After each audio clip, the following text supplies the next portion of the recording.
Alright guys, so we're here in my living room.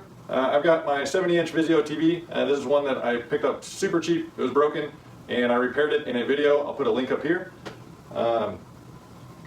But since we moved into this house, we've now got this as our main TV.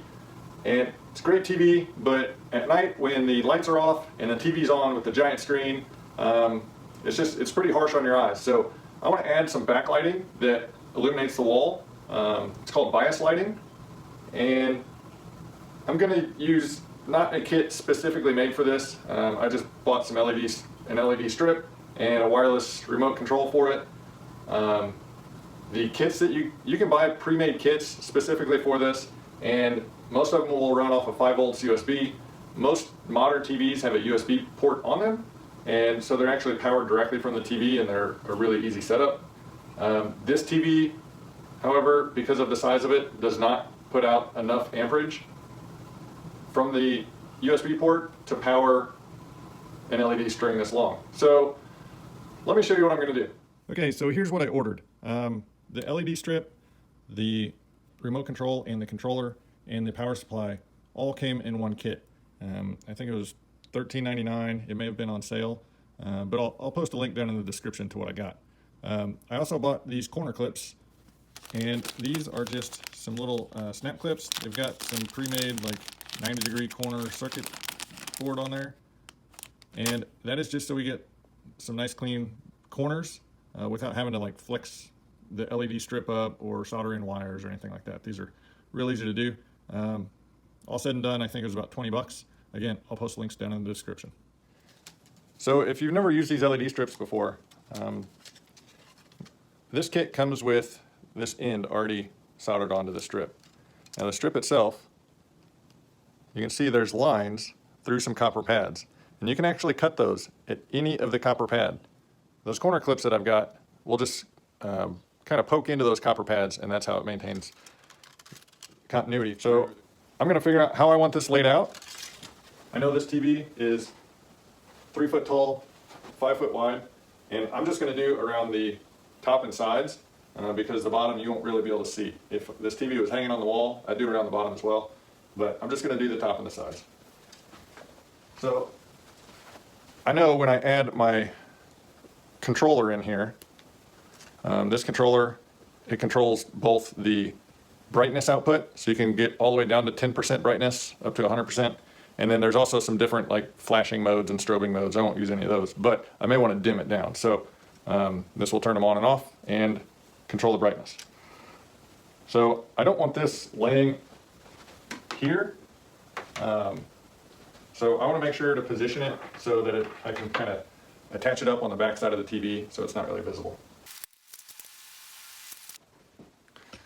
And so once I figure out how long I need this to be, I just right through the copper pad, just use a pair of scissors and cut it in half. Okay, so you've got to pay attention to how your LED strips are marked.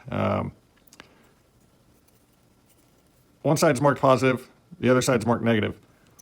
And ideally, you want to match up your corner connectors so that your positives and negatives line up. And so you can see I've got a positive on the top here and a negative on the bottom. Now these corner connectors, they're kind of tough, but there's just a little clip that you flip up, and then you will slide the LED strip in under these plastic, some little plastic wings in there,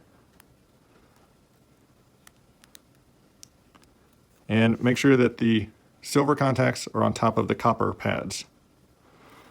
And then you'll close it down and make sure it snaps shut. And then we'll repeat for our other section. All right, so I've got my LED strips cut to length. I've got the corner connectors on, and I've got it just temporarily attached in a few spots with just some regular clear tape. So I just want to make sure that the backlight spread is sufficient, make sure I don't have any like weird dead spots or anything before I use the adhesive back on the LED strips to attach them permanently. So I've got them plugged in down here. I've got my remote connected, and now I'm going to kill the lights and turn the LEDs on. Now it's still daylight out, so I still have a lot of ambient light coming in the windows, but There we go. So, looks pretty good. The camera is definitely, there we go. That's a better representation of what it looks like. And with this remote, you can do 50% brightness, 25% brightness, and then you can step it down from there. So that's the dimmest setting and the brightest setting. All right, guys, now that it's dark outside, I don't have a bunch of ambient light coming in, and you can see with only the TV on and no other lights, it's pretty harsh on your eyes. So when I turn the backlight on, and this is at full brightness, it looks really nice. Got a nice bias lighting, much easier on the eyes, and if needed, that's 25%, and then I can go down to a lower percent. The camera is picking up a little bit of flicker, but I can't actually see that in person. I think I like it the best on the full brightness, and it's so much easier to look at night. You can kind of let your eyes relax. The overhead light up on the ceiling, it's not causing a bunch of glare or anything, and so I'm really happy with how it turned out.